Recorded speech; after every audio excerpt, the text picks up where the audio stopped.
bilindiği üzere devletimizin çarkı esnaflarımız üzerinde dönmektedir.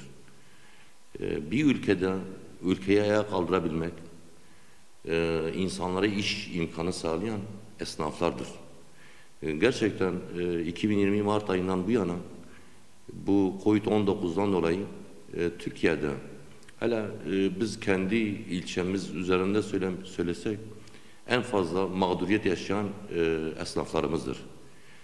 Esnaflarımız yaklaşık 2020 Mart ayın 20'sinden şu anda bilindiği üzere yaklaşık 11. aya giriyoruz.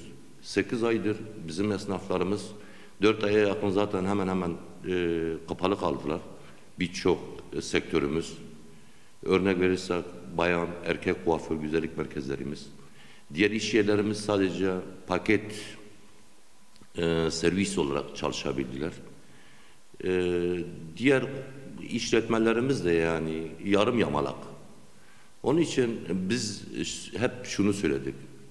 Biz dedik ki şu ana kadar biz esnaflar devletimize, üstümüze ne düşüyorsa biz bu devlet için yaptık.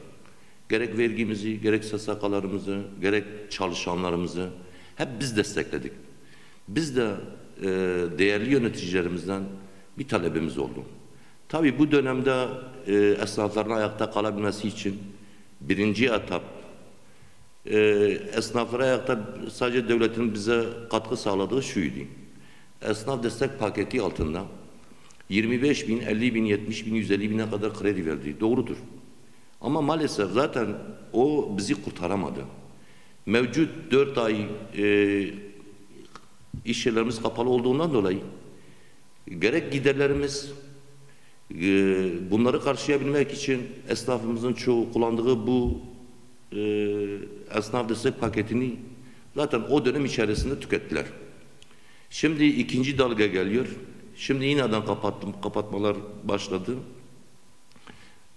İşin kötü tarafı kullanılan krediler şimdi artık bunları geri ödemesi geldi. Biz de esnafa sanatkarlar başkanı olarak şunu diyoruz. Biz bugüne kadar biz diyoruz ki devletimize karşı sorumluluklarımızı yerine getirdik. Biz diyoruz şimdi sıra sizde. Değerli yöneticilerimizden diyoruz. Sağlık için alınacak her türlü kısıtlamaya karşı değiliz. Biz zaten bu kısıtlamaları biz de takdirle karşılıyoruz.